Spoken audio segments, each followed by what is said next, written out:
मी टीटीचा paper फुटलेला आहे। Paper फुटल्यानं परीक्षा रद्द करण्याची वेळ सध्या आलेली आहे। पेपर लीक होण्याआधीच पोलिसांनी कारवाई केली आहे, तर 3 जणांना या बदल्यात ताब्यात घेण्यात आलेला आहे। भिवंडी पोलिसांनी ही कारवाई केली आहे। तर हे 3 जण इतर राज्यातून भिवंडीत आल्याचं म्हटलं जात आहे।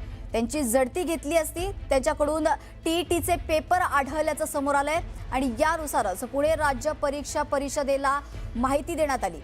या माहितीच्या आधारे टीईटीची परीक्षा पुढे ढकलण्यात आली आहे। आताची सर्वात मोठी बातमी आपण पाहतोय।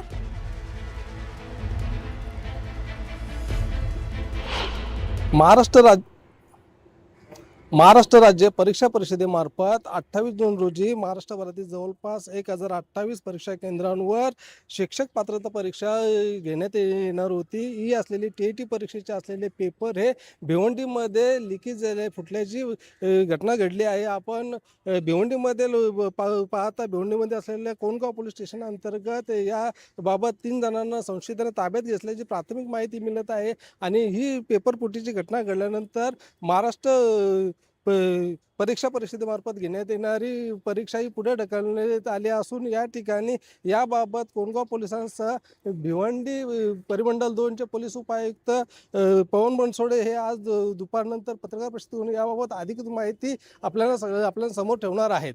नरेश पाटील, न्यूज 18 मराठी, भिवंडी।